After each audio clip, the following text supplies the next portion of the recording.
오늘의 주제가 어떤 거죠? 오늘의 주제는 문샷 AI의 키미 K3 뭐 이렇게 표현하면 될 것 같아요. 이게 지금 언론에서 되게 얘기가 많이 나오고 있잖아요. 근데 이것 때문에 왜 이렇게 주가가 이렇게 날아가요?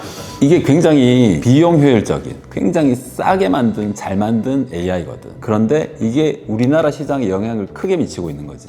왜 그러냐? 좋은 효율적인 AI가 나오니까 반도체 수요 걱정을 하는 거야. 그러니까 이제 무조건 알고 있어야 되고, 그것 때문에 빠졌다고 보는 게 상당 부분 난 맞다고 보는 거지. 네가 물린 삼성전자, 하이닉스 얘 때문인 거야. 요즘 언론에서 그 얘기가 나오고 있어요. 키미 K3가 사실은 클로드의 기술을 훔친 거다. 그게 이제 훔쳤다라고 하기에 나는 그렇게 생각하지 않아. 나는 그렇게 생각하지 않고 참조 벤치마크 했다라고 보는 건데, 그럼에도 뭐 트럼프는 화가 나 있는 거야. 이거 치팅한 거 아니야? 이런 생각을 갖고 있는 거지. 제재를 한다더니 이런 이제 언론에서 이슈가 되긴 했지만 나는 그거 쉽지 않을 거다라고 일단 생각하고 있지만 리스크인 건 맞다고 볼 수 있어. 중국에 딥시크가 있었잖아요. 이거랑은 또 뭐가 다른 건지, 이게 왜 제2의 딥시크 충격까지 가는지. 우리가 딥시크를 한번 맞아봤잖아. 그것도 이제 사실 지금이랑 이제 같은 컨셉인데, 과거 우리는 사실 오픈 AI라든가 클로드나 또는 제미나이 통해서 챗봇 형태로 대화하는 어떤 B2C적인 트래픽을 유발하는 어떤 컨셉으로 딥시크가 집중을 해왔던 거야. 근데 거기서도 굉장히 효율적으로 잘 했던 거지. 대신에 지금 문샷 같은 경우는 뭐가 다르냐? 뭐가 다른지를 알려면 이제 클로드를 알아야 되는 거야. 클로드가 창업한 지 이제 5년 된 스타트업이야. 스타트업인데 2021년에 이제 창업을 하고 미국 돈으로 하면 이제 10억 달러, 100억 달러 이렇게 이제 쭉쭉쭉쭉 커온 거야. 근데 올해 그러면 클로드가 얼마를 예상하고 있느냐? 지금 600억 달러를 예상하고 있거든. 그럼 우리나라 돈으로 얼마야? 거의 한 뭐 90조까지 되는 거야. 아니 5년 된 회사가 90조를 벌면 4, 5년 뒤에 삼성전자 이상, 지금 뭐 메타, 구글 이상 갈 수도 있겠네? 이 충격에 이제 AI가 어떤 큰 공포 또는 투자 기회를 만들어내고 있는 거거든. 근데 클로드가 그렇게 잘 번 이유가 있어. 오픈 AI보다. 오픈 AI는 우리가 공짜로 쓰잖아. 클로드는 B2B, 돈 낼 고객들에 집중을 했던 거야. 그러다 보니까 기업들이 또는 개인들 중에 돈을 엄청 내고 있는 거야. 이 문샷 AI의 키미 K3도 똑같이 딥시크처럼 초기에는 챗봇 형태의 이제 그 UX로 고객들을 많이 모으기 위해서 이제 개발을 해왔던 거지. 근데 이게 돈이 안 되네. 그랬는데 올해 26년 초부터 이제 수익이 이제 급증을 하고 있는 거야. 올해 예상 매출이 1조 정도 되거든. 갑자기 난데없이.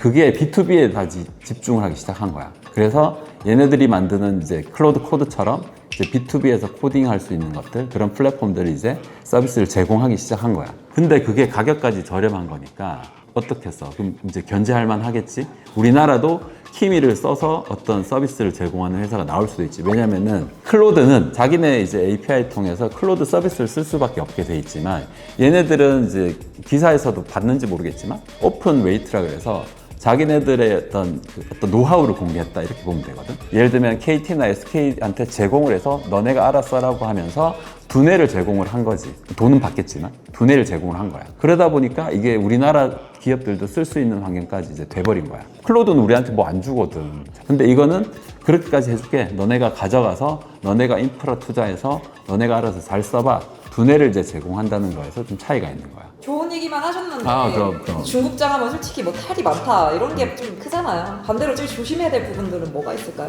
키미에 대해서 조심해야 될 부분, 아직 사실은 우리 같은 투자자들은 상장 주식을 투자하는 사람이잖아. 아직 비상장이야. 비상장이라서 뭐 우리가 투자할 기회는 아직은 없지. 근데 주목해야 될 거는 우리가 투자를 할 수 있게 되는 시점에서는 당연히 이거는 이제 중국산이다 보니까 중국산을 이제 폄훼한다거나 하는 어떤 브랜드 리스크가 있을 거고, 두 번째가 AI라는 걸 그냥 핵이라고 생각을 하면 되거든. 핵 개발을 하고 있는 거야, 중국에서. 미국은 핵 개발이 어느 정도 완성 단계에 와 있고 약간의 정치적인 리스크는 늘 이제 살펴봐야 될 것 같아.